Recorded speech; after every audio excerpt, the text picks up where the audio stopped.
ॐ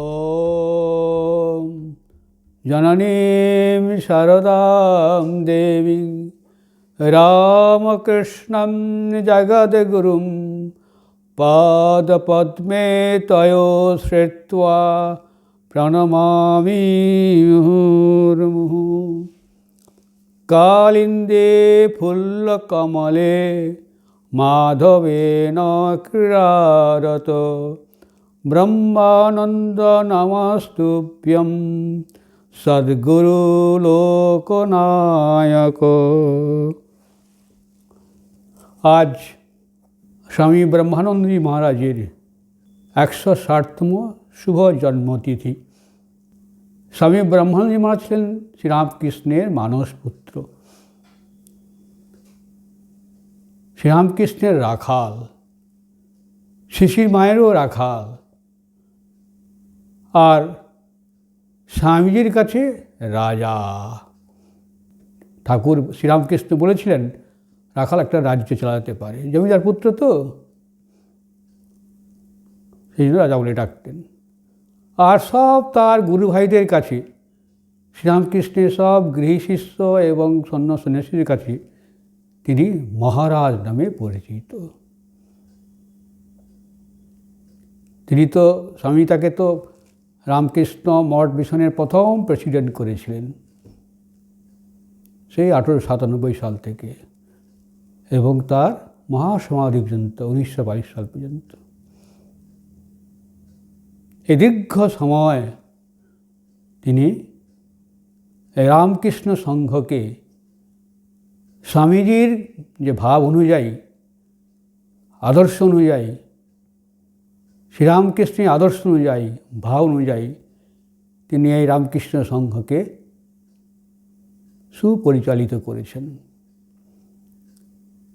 তিনি ছিলেন মূর্তিমান আধ্যাত্মিক, ছিলেন মূর্তিমান ধর্ম, ছিলেন আনন্দময় পুরুষ। নিজে আনন্দে থাকতেন আর যেখানে যেতেন তার কাছে যারা থাকতো তারাও আনন্দে পেতেন। তিনি ছিলেন তো ব্রহ্মজ্ঞ পুরুষ তো ছিলেনই তিনি, রামকৃষ্ণ শ্রীকৃষ্ণ সখা। তার গুরু ভাইরা মনে করতেন যে রাজা মহারাজ, আমরা রাজা মহারাজ বলে বলবো, রাজা মহারাজের আদেশ আর শ্রীরামকৃষ্ণ আদেশ এক। শ্রীরামকৃষ্ণ নির্দেশে রাজা মহারাজ চলতেন।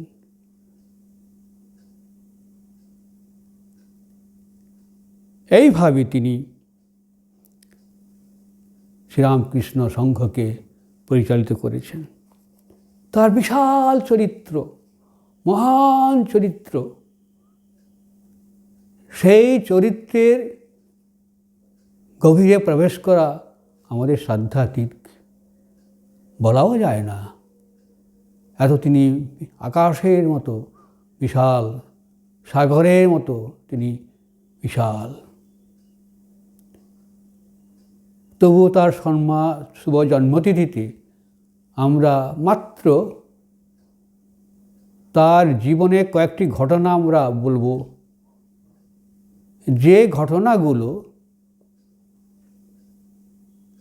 তার এক একটা দিকের প্রকাশিত হয়েছে এবং সেগুলি আমাদের কাছে, রামকৃষ্ণ সংঘের কাছে, সাধু ব্রহ্মচারীদের কাছে এবং গৃহী শিষ্যদের কাছে, আমাদের যারা রামকৃষ্ণ ভক্তমণ্ডলী আছে, অনুরাগী আছে, তাদের কাছেও সেগুলি শিক্ষাপ্রদ, প্রেরণাপ্রদ, উদ্দীপনাময়। মাত্র 5টি ঘটনা আমরা বলব। সবগুলি যারা শ্রীরামকৃষ্ণের এই যে শিষ্য, প্রধান শিষ্য রাজা মহারাজ, যারা তার সেবা করেছেন, তাদেরই স্মৃতিকথা থেকে আমরা এই কয়েকটি ঘটনা বলব। প্রথম ঘটনা স্বামী সংক্রান্তজি মাঝের শ্রীকথা থেকে। স্বামী শঙ্করজি মহারাজ রাজা মহারাজের শিষ্য ছিলেন, সেবকও ছিলেন, সেক্রেটারিও ছিলেন, আর তিনি রামকৃষ্ণ সংঘের 7ম প্রেসিডেন্ট মহারাজ ছিলেন। শ্রী শ্রী মাকে রাজা মহারাজ এত ভালোবাসতেন, এত শ্রদ্ধা করতেন, যখন তিনি সেই মায়ের কাছে প্রণাম করতে যেতেন নিজেকে সামলাতে পারছেন না, ভাবে গড়গড় হয়ে যেতেন, থরথর করে কাঁপতেন, সেই বেশি একটা যেতেন না। এইরকম একটি ঘটনা কীভাবে শ্রী শ্রী মার সঙ্গে রাজা মহারাজ একটা, তার ছেলে তো যখন প্রথম পাঠান শ্রীরামকৃষ্ণ শ্রী শ্রী মায়ের কাছে নবতেতে রাখাল মহারাজকে, রাখাল বলে, দেখো একে ছেলের মতো দেখবে, ছেলের মতো আদর করবে, তাই ছিল। তা স্বামী বিবেকানন্দের মা সমাধি হয়ে গেছে, মা কিন্তু কয়েক বছর আর বেলমঠে আসেননি। তখন একবার কয়েক বছরের পর যখন মা আসছেন না বেলমঠেতে, তখন রাজা মহারাজ মায়ের কাছে গেলেন। মা তখন কলকাতায়, গিয়ে মাকে বললেন, মা একবার আসুন বেলমঠেতে। মা রাজি হলেন। এটি স্বামী বীরেশ্বরী মাঝে সেটি কথাতেও আছে।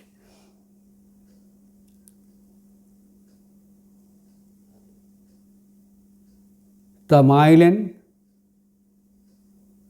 সে সময় একটা উৎসব চলছিল বেলমঠে, হয় দুর্গাপুজো বা অন্য কোনো কিছু, সেটি স্পষ্ট করে মহারাজ বলেননি। তো মাকে ওই যে আমাদের যে পল্লীমোগল গেট বলি, ছোট গেট, ওই ছিল মঠের প্রধান গেট। সেই গেট দিয়ে মাকে আনা হলো। মা সদল বলে এলেন, এসে ঠাকুর ঘর, ওটা আমি পুরাতন ঠাকুর যে একটা বলি, সেই পুরাতন ঠাকুর ঘরে ঠাকুরকে প্রণাম করলেন, করে স্বামীজির যে ঘর রয়েছে, যেখানে দোতলাতে মহাপুরুষ মাঝে ঘর, অর্থাৎ পশ্চিম দিকের ঘরটাতে, স্বামীর বাড়ির উত্তর পশ্চিম দিকে ঘরটাতে, সেই ঘরটাতে যেখান থেকে জানলা দিয়ে, তখন বিরাট বিরাট জানলা থাকতো, যাতে ঠাকুর ঘর দেখা যায়, নিচে দেখা যায়। মাকে সেইখানে বসানো হলো চেয়ারে করে, আর নিচে সব অনুষ্ঠান হচ্ছিল, কীর্তন হচ্ছিল, মা নিমিষ্টে উনি শুনছিলেন। কীর্তন হতে হতে ওখানে যারা শ্রীরামকৃষ্ণের পার্শ্বদরা ছিলেন, শিষ্য ছিলেন, রাজা মহারাজ, মহাপুর মহারাজ, শরৎ মহারাজ, বাবুরাম মহারাজ, অনেকে ছিলেন। সবাই সেই কীর্তন নাচতে আরম্ভ করলেন। নাচতে নাচতে সবাই ভাবে বিভোর হয়ে গেলেন। রাজা মহারাজও বিভোর হয়ে গেলেন, ভাবে থরথর করে কাঁপছে, পড়ে যাবেন। বাবুরাম মহারাজ তাকে ধরে নিয়ে তিনি ওই স্বামীর বাড়ি যে একতলায়, আমরা যখন সিঁড়ি দিয়ে উঠি, ছোটো ঘর একটা আছে, তার একটা বড় ঘর আছে, সেই বড় ঘরে তাকে বসালেন। আর কেউ গিয়ে উপরে মাকে খবর দিলেন যে রাজা মহারাজের এই অবস্থা। মা নিচে নেমে এলেন। নেমে এসে তিনি হাত দিয়ে রাজা মহারাজের বুকটি স্পর্শ করলেন। তখন রাজা মহারাজের ভাবভঙ্গ হলো। অনেকে বলে প্রসাদ খেয়েছিলেন, তখন ভাবভঙ্গ হলো। তখন পরে মা বলছেন, পরে স্বাগত করে, আমি তো দেখলুম রাখাল যখন নাচছে, তার পিছনে শ্রী রামকে ঠাকুর নাচছেন, তাতে তিনি ভাবে বিভোর হয়ে গেলেন। এই শ্রী শ্রী মা একবার কাশীতে আছেন, 1912 সাল। আমাদের শঙ্করজি মহারাজ আছেন, রাজা মহারাজ আছেন, আর পার্শ্বদ আছেন। মা কাশীতে গেলে উনি এই বাগবাজি দত্ত পরিবার আছে, ঠিক আমাদের আশ্রম আছে অদ্বৈতাশ্রম, সেবাশ্রম, তার ঠিক বিপরীত দিকে একটু দূরেতে ওই দত্তদের বাড়ি ছিল, লক্ষ্মী নিবাস। দত্তরা বাড়ি গেলে ওরা ওখানে থাকতেন। সেখানে মা দোতলায় তার সঙ্গভঙ্গদের নিয়ে থাকতেন যখনই আসতেন। তখন হঠাৎ একদিন রাজা মহারাজ শঙ্করী মহারাজ, অমূল্য, আজকে মাকে চপ খাওয়াতে হবে সকালবেলা, পারবি তো? বলে হ্যাঁ। তখন অমূল্য সংক্রান্তজি মহারাজ বাজারে গিয়ে মোচা নিয়ে এলেন, আলু নিয়ে এলেন, আলু মোচা সেদ্ধ করলেন, তারপর সেদ্ধ করে কুচি কুচি করে কাটলেন, তারপর আলু খোসা ছাড়িয়ে চটকাতে আরম্ভ করলেন। নরম হয়ে গেছে, নরম হলে তো পুরটাটি ধরবে না, তাই তিনি একটা জিনিস দিলেন, সেই জিনিসটা দিতেই সেটা শক্ত হয়ে গেল। তখন মশলা দিয়ে পুরটা তৈরি করে, পুরটা হবে ওই হচ্ছে মোচার, এ করলেন, সুন্দর ভাজলেন, গরম গরম একটা প্লেটে সাজালেন অনেকগুলো চপ। তখন রাজা মহারাজ আর শঙ্করজি মহারাজ জনে ওই লক্ষ্মীনিবাসে মায়ের কাছে গেলেন। মা তখন পুজো করছিলেন, রাজা মহারাজ উপরে যাননি, শঙ্কর মহারাজ উপরে গেলেন, যে মা তো পুজো করছেন। তখন তিনি ওই চপের থালাটি তিনি মার কাছে রাখলেন। মা অন্যান্য ভোগের সঙ্গে ঠাকুরকেও ভোগ দিলেন চপটা। ভোগ দেওয়ার পর মা ভোগের জিনিসটি এটা খেলেন আর চপও খেলেন। চপ খেয়ে মা খুশি, একবারে সুস্বাদু, একবারে আর সে একবারে কচপচ কচপচ করছে। গোলাপ মারও খেলেন, গোলাপ মাও খেয়েছে, শুধু এত সুন্দর হয়েছে। তখন উপর থেকে গোলাপ মাছ বলছেন, অমূল্য, তোমার চপটা খুব সুন্দর, খুব ভালো হয়েছে, খুব সুস্বাদু। তখন রাজা মহারাজ, কীভাবে করেছ? তখন রাজা মহারাজ চোখ টিপে দিলেন শঙ্করজি মহারাজকে। শঙ্কর মহারাজ চুপ করে গেলেন। তখন রাজা বললেন, গোলাপ মা, শুধু তোমরাই শুধু রান্না করতে পারো, আমরাও করতে পারি। এই বলে ওইখান থেকে মাকে প্রণাম করে মাকে চপ খাইয়ে রাজা মহারাজ আর শঙ্করজি মহারাজ কাশী অদ্বৈত আশ্রমে ফিরে এলাম। তবে আজকে অমূল্য, তুই কী করে এরকম সুন্দর তৈরি করলি? তখন বললেন যে মহারাজ, যখন দেখলি আলুটা নরম হয়ে গেছে, তখন সুজিকে ভেজে দিলুম, সুজিকে ভেজে ওই চপের সঙ্গে মিশিয়ে দিলুম, দিলে বেশ শক্ত হয়ে গেছে। আজ মশলাকে আমি ভাজলুম, ভেজে গুঁড়ো করলুম, গুঁড়ো করে পুরের সঙ্গে ভালোভাবে মিশিয়ে দিলুম, তারপরে রান্না করলাম। যে মায়ের প্রতি যে রাজা মহারাজের শ্রদ্ধা, ভালোবাসা, আবেগ, ভাব, দেখুন মাকে চপ খাওয়াতে হবে। তারপরে আরেকটি ঘটনা, বিশুদ্ধানন্দজি মহারাজ শ্রীকোথা থেকে। তখন বিশুদ্ধানন্দ মহারাজ রাজা মহারাজের সেবা করেন। ওরা দক্ষিণ ভারতে গিয়েছেন, তা ব্যাঙ্গালোরে আছেন সবাই, সঙ্গে নিরোধ মহারাজ, অম্বিকানন্দজি মহারাজ, ওই ভক্ত নবপাল ঘোষ তার ছেলে, খুব ভালো গান গায়ক, সুগায়ক। আর কেষ্টলাল মহারাজ, স্বামী ধীরানন্দজি মহারাজ, তিনি শ্রী মায়ের শিষ্য, অম্বিকানন্দ মহারাজ রাজা মায়ের শিষ্য, আর বিশুদ্ধ মহারাজ মায়ের শিষ্য। তা তখন শশী মহারাজ মাদ্রাজ থেকে ব্যাঙ্গালোরে এলেন। শশী মহারাজ তখন টাইফয়েড বা তখন টিবি আরম্ভ হয়েছে, মাকে নিয়ে এসেছিলেন, তারপর রাজা মহারাজকে তখন টিবি ধরা পড়ে, সেই জন্য চেঞ্জের জন্য ব্যাঙ্গালোরে এসেছিলেন ভালো হওয়ার জন্য। তারপর তাদের ইচ্ছে হলো যে রামেশ্বর যাবে, ওখানে দর্শন করবে। আর রামনাথ রাজাকে খবর দেওয়া হলো, তিনি থাকার ব্যবস্থা করলেন। তখন সবাই ট্রেনে করে রাজা মহারাজ, শশী মহারাজ আর 3 সেবক ট্রেনে চললেন। তো শীতকাল, রাজা মহারাজ শীত পেয়েছে। আর বিশুদ্ধানন্দজি মহারাজ তিনি রাজা মহারাজের সঙ্গে আছেন, আর পরের কামরাতে কেষ্টলাল মহারাজ আর নিরোধ মহারাজ আছেন, এরা 3 জন এখানে আছেন। বলে একটা গরম টুপি দিয়ে, কাছে যে ব্যাগ ছিল রাজা মহারাজের, তার হাত দিয়ে দেখলেন নেই। তারপর পরের স্টেশনে ট্রেন থামতে বিশুদ্ধানন্দজি মহারাজ কেষ্টলাল মহারাজের কাছে গিয়ে একটা টুপি চাইলেন।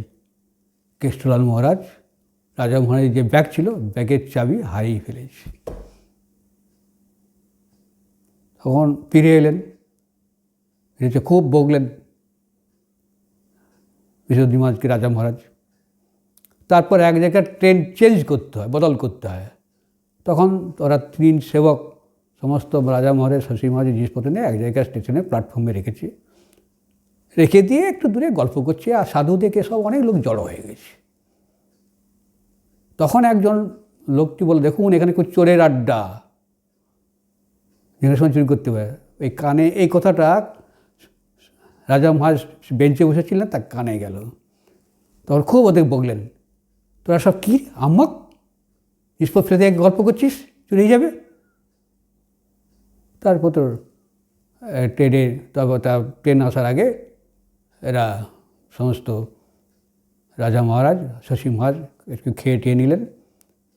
আর তার আমার বিশুদ্ধানন্দ মহারাজ রয়েছেন, কেষ্টলাল মহারাজ, নীরদ মহারাজ নেই। বলে ওরা কোথায় গেল? রাজা মহারাজ জিজ্ঞেস করছে। তো স্নান করতে গেছে। তখন তো সাইকেল ক্লাস এসেছ, ওখানে স্নান করা উচিত ছিল। খুব বকে দিলেন কেষ্টলাল মহারাজকে। তারপর তারা তো ট্রেনে করে রামনাথে এলেন। রামনাথে রাজা তারা অতিথি, তার জন্য রাজা একটা প্যালেস ছেড়ে দিলেন।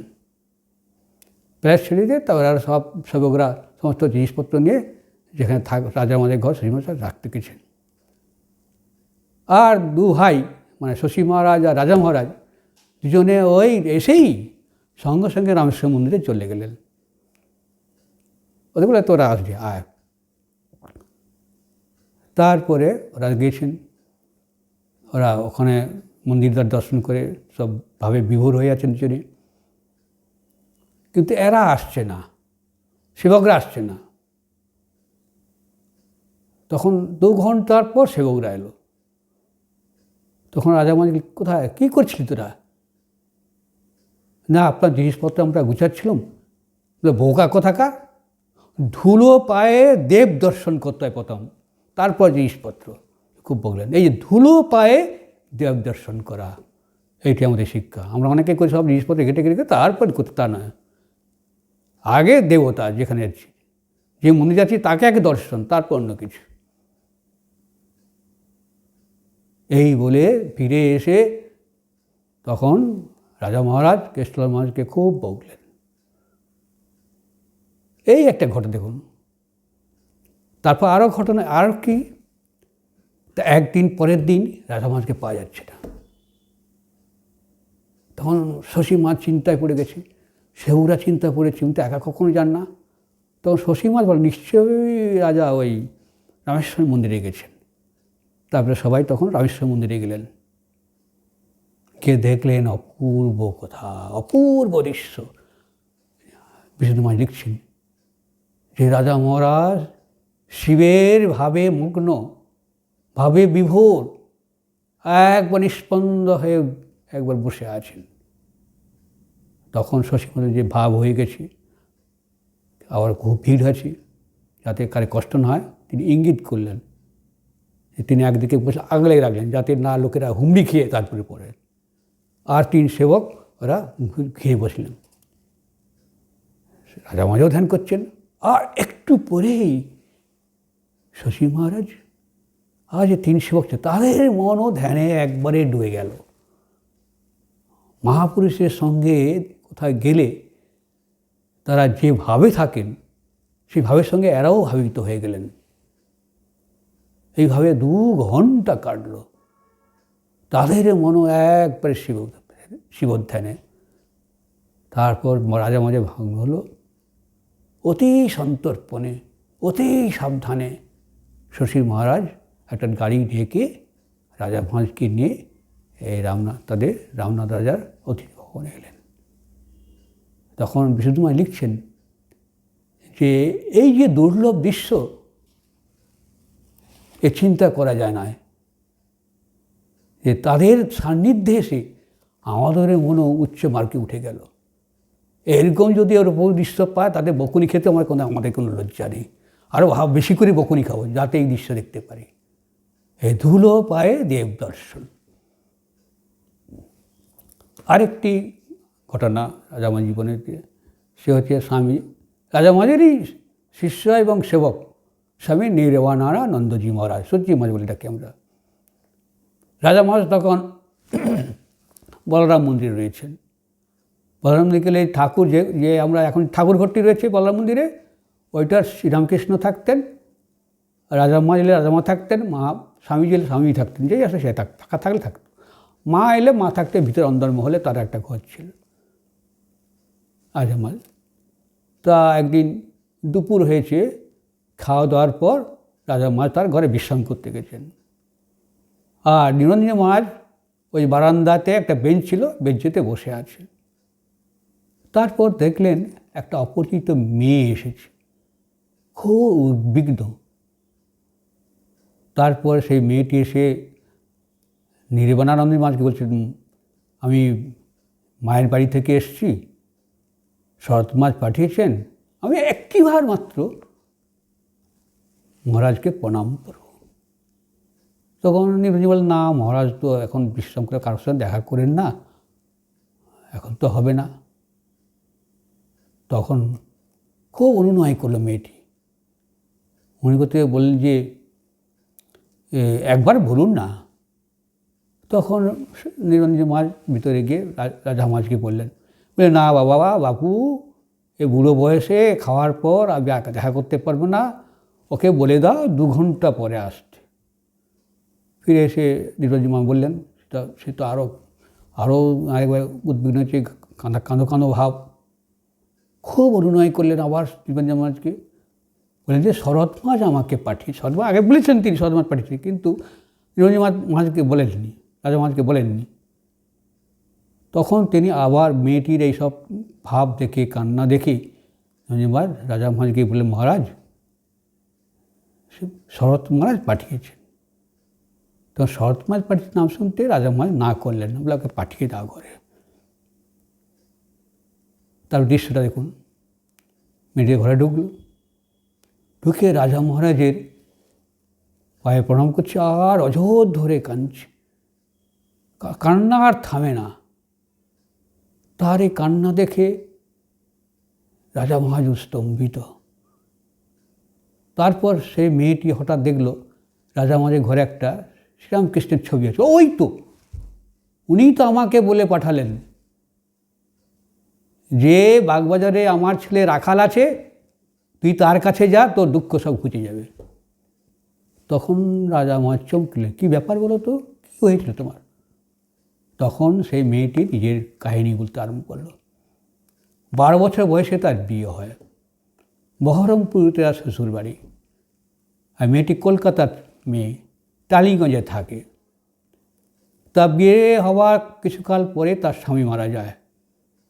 তখন মেয়েটি কেঁদে কেঁদে ভগবানের কাছে বলছে, ভগবান আমি সারা জীবনে কী নিয়ে থাকবো, আমাকে কিছু একটা পথ দাও, আমাকে একটা অবলম্বন দাও, যাকে নিয়ে আমি সারা জীবন থাকতে পারি। প্রত্যেক দিন কাঁদতেন আর ভগবানের কাছে প্রার্থনা করতেন। 1 বছরের পর তখন শ্রীরামকৃষ্ণ তাকে স্বপ্নে দেখা দিলেন, বলে তুই দুঃখ করছিস কেন? ওই বাগবাজারে যা, বলে বাগবাজার, ঠাকুর বলেন বাগবাজারে যা, আমার ছেলে রাখাল আছে, তার কাছে যা, সব ঠিক হয়ে যাবে।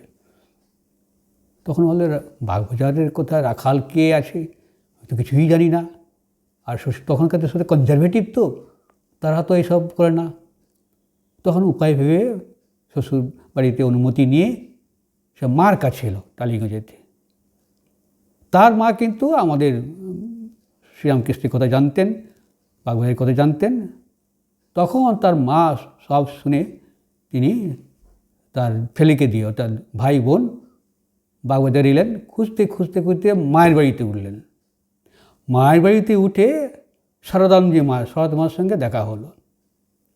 শারদী মাজা সব শুনলেন, সব কাহিনী পুরোটা শুনে, যাও বলরাম মন্দিরে যাও, ওখানে রাজা মহারাজ আছেন, তাকে সব বলো, সেই জন্য আপনি আপনার কাছে এসেছি।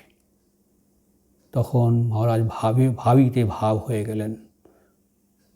2 ঘন্টা সেই মেয়েটি ছিল তখন তার। আর সূর্য মহারাজ, নিরঞ্জন মহারাজ ওই দূর থেকে সব দেখছে। সেও খুব ভাব হয়ে গেল জনের। মহারাজ তাকে দীক্ষা দিলেন। দীক্ষা দেওয়ার পরেই ওই অবস্থাতে তার মেয়েটির চোখ মুখ সমস্ত পরিবর্তন হয়ে গেল। তারপর রাজা মহারাজ জানলেন যে মেয়েটি সকাল থেকে উপোস করে আছে, কিচ্ছু খায়নি, দেখা না করে সেই যুগ খাবে না। তখন রাজা মহারাজ নিরঞ্জনকে ডাকলেন, দেখুন এই সকাল থেকে খায়নি, খাওয়ার ব্যবস্থা কর। তখন নিরঞ্জন মা সেই মেয়েটিকে নিয়ে গিয়ে তিনি অন্দরমহলে গিয়ে, বলরামদের অন্দরমহলে গিয়ে তাদেরকে খাওয়ার ব্যবস্থা করলেন। আর তখন তার চোখ মুখে আনন্দে ভরে গেছে মেয়েটির। রাজা নিরঞ্জন মা লিখছেন। তারপর রাজা মা যতদিন বেঁচে ছিলেন সেই মেয়েটি অনেকবার আসত। তারপর 20 বছর আর নিরঞ্জন মার সঙ্গে যোগাযোগ নেই। হঠাৎ 20 বছর পর সেই মেয়েটি খুঁজতে খুঁজতে খুঁজতে নিরঞ্জন মা তখন মঠে ছিলেন, তার কাছে এলেন। তখন সে পরিচয় দিলেন মেয়েটি। নিরঞ্জন মা দেখলেন যে গেরুয়াধারী সন্ন্যাসিনী, হাতে ত্রিশূল। কী কথা, কী ব্যাপার? না, রাজা মহারাজ আমাকে বলে গিয়েছিলেন যে এইভাবে জীবনযাপন করবি আর তীর্থে তীর্থে ঘুরে বেড়াবি। মহারাজের কথা মতো আমি ঘুরে বেড়েছি। তার নিরঞ্জন মা লিখছেন, তার সঙ্গে দেখা হওয়ার পর 3 বছর পরে সেই মেয়েটির, রাজা মহারাজের শিষ্যাটি, অদ্ভুতভাবে তার মৃত্যু হলো। তিনি দীক্ষা দিতেন, মেয়েটি অনেক শিষ্যা ছিল। মারা যাওয়ার 2 দিন আগে সেই মেয়েটি তার শিষ্যদের বলে, দেখো আমি কিন্তু পরশুদিন অমুক সময় মারা যাব, তোমরা ভয় পেও না, কাঁদবে না। ঠিক সেই সময়ে শ্রীরামকৃষ্ণের নাম করতে করতে ঠিক নির্দিষ্ট দিনে নির্দিষ্ট সময়ে তিনি চলে গেলেন। তখন নিরঞ্জন মা লিখছেন যে এই শ্রীরামকৃষ্ণের সঙ্গে রাজামণির কী সম্পর্ক, মহারাজের কী মহিমা আমরা বুঝতে পারি না। দেখুন কীরকম মহিমা তার, যারা তোমার উচ্চ আধ্যাত্মিক দিকে তার একটা তার দিক দেখ রয়েছে।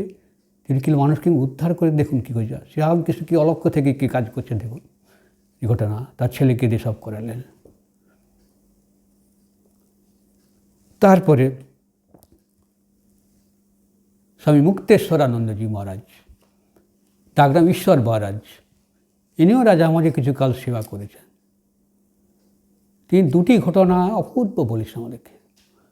একটা হলো এই যে রাজা মহারাজের সঙ্গে তার গুরু ভাইদের একটা কীরকম সম্পর্ক ছিল।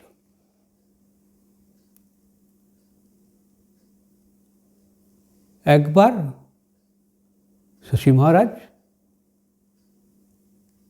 আর তুরানন্দ মহারাজ, শশী মহারাজ আর রাজা মহারাজ ম্যাড্রাসে আছেন। প্রথমবার গেছেন তিনি রাজা মহারাজ ম্যাড্রাস শশী মহারাজের কাছে। উমানন্দ বলে একটি সাধু ছিল, সে প্রথমে মঠে কাজ করত। তার কিছুকাল পরে তারপরে পোস্টিং হলো। পরে মহারাজও সেবা করেছে, রাজা মহারাজও সেবা কিছুকাল করেছে উমানন্দ মহারাজ। এখনকার উমানন্দ নয়, তখনকার দিনে উমানন্দ মহারাজ।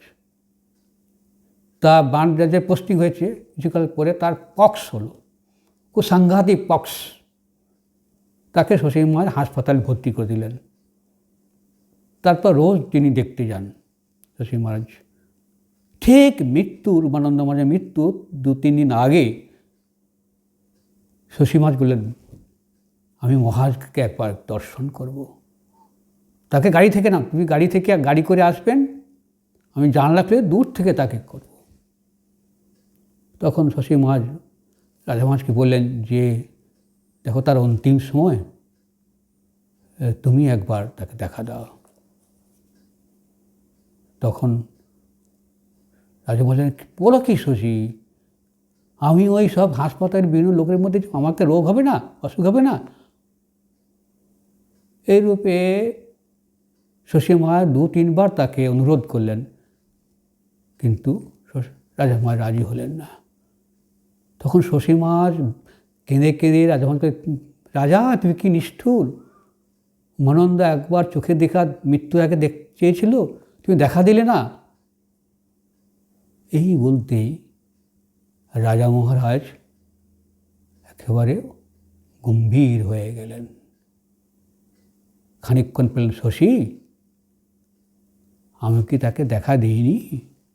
তার কাছে কি আমি যাইনি? অর্থাৎ তিনি সূক্ষ্ম দিয়ে ঠিক সময়ে তার কাছে দেখা দিয়ে তারপরে তার মৃত্যু হয়েছিল। তখন শশী মহারাজ একবারে সাষ্টাঙ্গ প্রণাম করে, রাজা, তোমাকে আমি বুঝতে পারিনি। তুমি কী সম্পর্ক দেখুন। আর এবার হরি মহারাজ আর রাজা মহারাজ পুরীতে আছে। বলরামবাবুদের বাড়ি আছে শশীনিকেতন, ওটা এখন স্টেট ব্যাংক হয়েছে। যেখানে সাধুরা গেলেই মা গেলে ওই শশী ভবনেই শশীনিকেতন বলে থাকতেন, বলরামবাবুদের গেস্ট হাউস। তা দুজনে রয়েছেন। তা হরি মহারাজের পায়ে একটা ঘা হয়েছে, সে ঘাতে অস্ত্রোপচার করতে হবে, ডাক্তার করবেন। আমরা জানি শশী মহারাজের 7-8 বার বিভিন্ন ধরনের অস্ত্রোপচার হয়েছে। তিনি ক্লোরোফর্ম ব্যবহার করতেন না, শুধু ডাক্তারকে বলতেন যে ছুরি কাজি চালাবার আগে আমাকে বলবেন। তিনি করতেন কি, শরীর থেকে মনটাকে তিনি তুলে নিয়ে অন্য জায়গায় দিয়ে দিতেন। আর ইচ্ছা মতো ডাক্তার তার কাটাকুটি ব্যান্ডেজ করতেন, তিনি চুপচাপ থাকতেন, ওদিকে মনেই ছিল না। যখন অস্ত্রোপচার করছে তখন রাজা মা ছটফট করছেন, ঘরের মধ্যেই হচ্ছে, বারান্দায় ধাঁধা করছেন। তখন হরি মহারাজ, আপনার কোনো কষ্ট, আপনি বলতেন, আপনার কোনো কষ্ট হচ্ছে না তো? ও না না না মহারাজ, আমার কিচ্ছু হচ্ছে না, একটা পিমড়ে যেমন কামড়া তাও হচ্ছে না। তারপরে রাজা মহারাজ হরি মহারাজের পাশে এলেন। পাশে আসতেই হরি মহারাজের হাতটি হাতে নিলেন, আলতো করে মেসেজ করতে করতে বললেন, মহারাজ, সত্যি বলছি, আমার একটুও কষ্ট বোধ হচ্ছে না, কিন্তু আমি দেখছি আপনার কষ্ট বোধ হচ্ছে, আপনি এখান থেকে চলে যান। তখন এই কথা বলাতে, হরি মহারাজ কথা বলাতে, রাজা মহারাজ ঘরে এসে বলে সেবককে তামাক সেজে দিয়ে, নিশ্চয় তুমি কী সম্পর্ক দেখুন। একজনের হচ্ছে কাটাকুটি হচ্ছে, আর একজন ছটফট করছে, তুমি নিজে কাটছে, আর ওই স্পষ্ট হতো যে মানুষের খুব কষ্ট হচ্ছে, করলেন। আর এবার এটি শেষ ঘটনা, এই যে গুরু ভাইদের সম্পর্ক দেখুন কীরকম। রাজভঞ্জকে নিয়ে অনেক সব ঘটনা আছে গুরু ভাইদের নিয়ে, অদ্ভুত অদ্ভুত সমস্ত। এই মুক্তেশ্বর নিয়মাদেরই স্মৃতিকথাতে রয়েছে একটা। আরেকজন আছে জ্ঞানদানন্দজি মহারাজ, এখনকার জ্ঞানদানন্দ না, তারও স্মৃতিকথাতে রাজা মহারাজের আছে। ঘটনাটা এই, ইষ্টবংশের অপমান না করা, এইটা ঘটনার মূল কথা। শ্রীরামকৃষ্ণের সাধারণ মহোৎসব, লোকে লোকাকীর্ণ। সেদিন রামলাল দাদা এসেছে, আর রামলাল দাদার 2 মেয়ে এসেছে। আর রমণী, আপনারা জানেন যে রমণী হচ্ছে মধুরভাবে দক্ষিণেশ্বরে ঠাকুরের সাধনা করতো, তাকে শ্রীরামকৃষ্ণ খুব স্নেহ করতেন। কাশীপুরের ঘটনা আছে, যেতে চাইতেন, সেবকরা যেতে দিত না, সেই রমণীও এসেছে। সেদিন ওই উৎসবের দিন বাবুরাম আজ ঠাকুরের পুজো করে ভোগ দিয়ে নিচে নেমে এলেন। আর এই মুক্তেশ্বর ঈশ্বর মহারাজ তার ডাক নাম, তিনি ঠাকুর ভাণ্ডারে কাজ করতেন। এসে ঈশ্বরকে, ঈশ্বর লক্ষ্য রাখবি ঠাকুর ঘরে কেউ না উঠে পড়ে, অনেক বিশেষ করে মেয়েরা উঠে পড়ে, লক্ষ্য রাখবি। বলে হ্যাঁ মহারাজ। এরা ওর মাছ চলে গেলেন, আর ঈশ্বর মহারাজ ভাণ্ডারে কাজ করছে।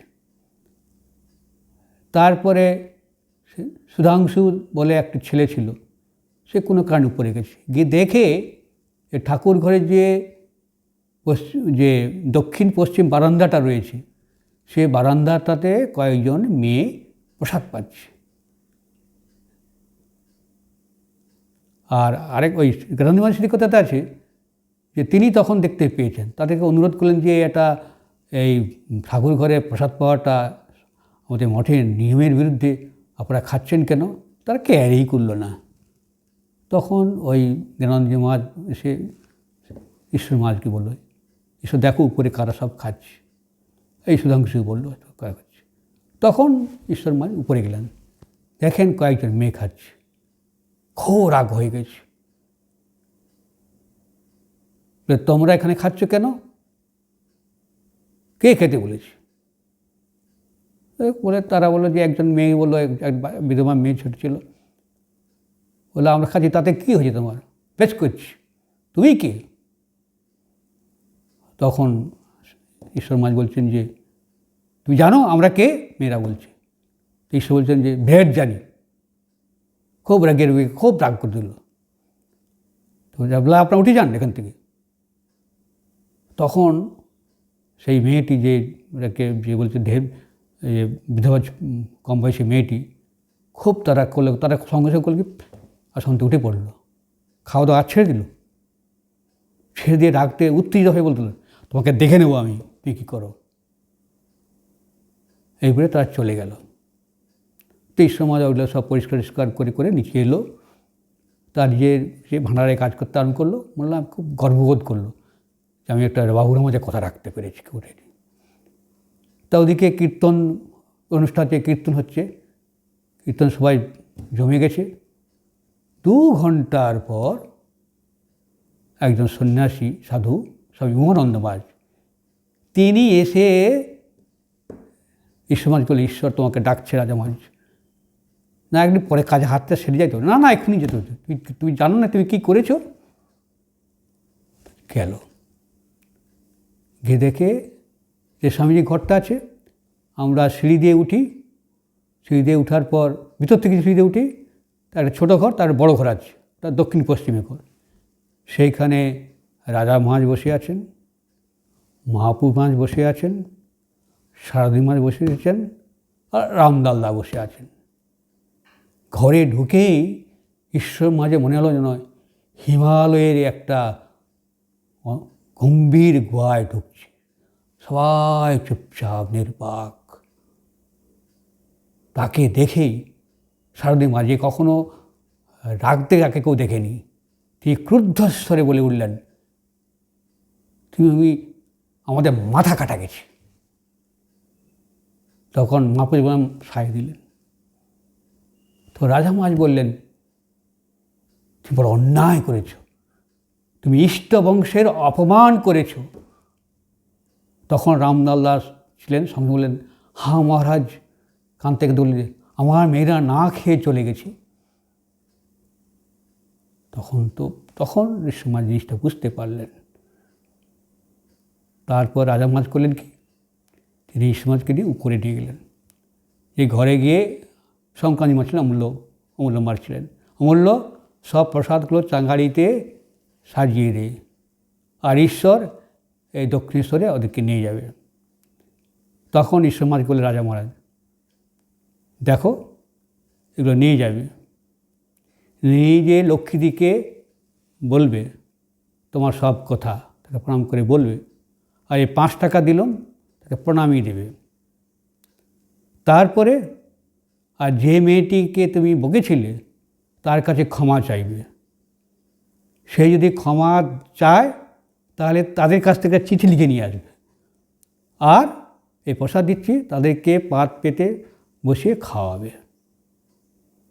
তখন ঈশ্বর মহারাজ রাজা মহারাজের কথা মতো নিয়ে চললেন। সঙ্গে রামলাল ছিল, নৌকো করে যাচ্ছে দক্ষিণেশ্বরীতে। রামলালার আগে বলে, তুমি আমার মেয়েরা না খেয়ে চলে গেছে, তো তোমাকে আর মোটে তোমার স্থান হবে না বলতে রামলাল দা কাঁদতে কাঁদতে ওকেও বললেন। তখন ঈশ্বর ভাবছেন যদি না ক্ষমা করে, তাকে বলে দিয়েছে তোমাকে চলে যেতে হবে। সাধারণ নির্মাণ বলেছেন, মাহফুজমান বলেছেন, রানা মাঝ ঘুরিয়ে বলেছেন যে ক্ষমা করে তবে তুমি পাবে, তার ওখান থেকে তুমি চলে যাবে, এ কথা বলে দিয়েছিলেন। তখন যদি না ক্ষমা করে তাহলে আমি আর আসবো না, ওই গঙ্গায় ডুবে মরবো। এগুলো তিনি গেলেন। করতে করতে লক্ষ্মীদির কাছে গেলেন। লক্ষ্মীদি অতি স্নেহ করে, এসো বাবা এটা করলেন। ঈশ্বর মার প্রণাম করলেন, করে সব কথা বললেন। আর যে মেয়েটিকে সমাজ বকেছিল সে রাখতে রাখতে উঠে চলে গেল। তখন সমাজ, তখন লক্ষ্মীদি বলছি, সে মেয়েটিকে অনেক অনুনয় করতে নিয়ে এলো, বলে যে দেখো ক্ষমা কর। না, আমি ক্ষমা করবো না। তখন লক্ষ্মীদি খুব ভালো করে বলল, দেখ তোরা যে করেছিলি, খেয়েছিলি, তোর দিয়ে পরিচয় দিয়েছিলি, এ ছেলে মানুষ, এ জানবে কী করে তোরা আমাদের লোক। আর তুই তো অনেক কথা বলেছিস রেগে মেগে, তুই ক্ষমা কর। তখন লক্ষ্মীদি বলাতে সেই মেয়েটি ক্ষমা করল। ক্ষমা বলতে সমাজে স্বস্তি নিঃশ্বাস ফেলল। তারপর শাল পাতা পেটে দিল ওই লক্ষ্মীদি আর অন্যদের জন্য যারা ছিলেন, সব প্রসাদ তাদের করলেন। তারপর দেখলেন তাদের খাওয়াচ্ছেন যে লক্ষ্মীদি একটা পাতাতে সব রকম প্রসাদ তিনি রেখে দিচ্ছেন। যখন খাওয়া তো অনেকটা হয়ে গেছে, পরিবেশন হয়ে গেছে, তখন লক্ষ্মীদি ঈশ্বর মাঝকে ডাকলেন, বলে বাবা খেতে এসো। ওই বলে নিজের হাতে ঈশ্বর মাঝকে খাওয়াচ্ছেন। আর লক্ষ্মীদি বলছেন যে এই হাত দিয়ে আমি ঠাকুরকে খাওয়াচ্ছি, সেই হাত দিয়ে তোমাকে খাওয়াচ্ছি। তখন উনি কাঁদছেন। তা খেতে খেতে এই সময় বলতেন, আপনি খাবেন না? আর খাবো। বলে আমরা তোমাদের ইষ্টবংশ কি না, একটু হাতে খাবো না, আমি হাতটা ধুয়ে আসি। এই বলে খাওয়াটা হয়ে গেল। সেদিন কিন্তু লক্ষ্মীদি সমাজকে ছাড়লেন না, ওখানে রেখে গেলেন। রাত পর্যন্ত ঠাকুরের কথা বলতে আরম্ভ করলেন। তারপরে সকাল হলো, লক্ষ্মীদি চিঠি লিখে দিলেন ক্ষমা করেছি বলে। আর রাজা মা তখন বলেছিলেন ঈশ্বর মাঝকে, বলবি যে আগামী বৃহস্পতিবার প্রসাদ পেটে। তখন সে কথা ঈশ্বর মহারাজ লক্ষ্মীদি বললেন প্রসাদ, ওরা রাজি হলে আর যাবে বলে। তা বৃহস্পতিবার এরা এলেন। মানে দেখুন, রবিবার মহোৎসব হয় ঠাকুরের, রবিবার দিন ঘটনা ঘটেছে, তারপর সোমবার এসেছে, মঙ্গল বৃহস্পতিবার ওরা সবাই এলেন প্রসাদে। রাজা মা সঙ্গে করে উপরে নিয়ে গিয়ে ঠাকুরকে প্রণাম করলেন। করার পর রাজা মা নিজেই বলছেন লক্ষ্মীদিকে, লক্ষ্মীদি এ ক্ষমা করেছে তো, এর ছেলে মানুষ, কিছু জানে না। আর তখন রাজা মহারাজ বিশ্বমান প্রণাম কর লক্ষ্মীদিকে, বলে হ্যাঁ আমরা ক্ষমা করে দিয়েছি, ও তো অত বেশি কি করেনি, তো অত বেশি দোষ নেই। তারপর তাদেরকে খাওয়ানো হলো, ওই দক্ষিণবাই তরকারি খাওয়ানো হলো। খেটে তার বিকেল হলো, বিকেলবেলা লক্ষ্মীদিরা নৌকো করে দক্ষিণেশ্বরে ফিরে যাবে। তখন রাজা মহারাজ ওই ঈশ্বর মহারাজের সঙ্গে নিয়ে নিচে এলেন। নিচে রাজা মহারাজ নিজে প্রণাম করলেন। প্রণাম করে লক্ষ্মীদি বললেন, লক্ষ্মীদি একে তুমি একটু আশীর্বাদ করো।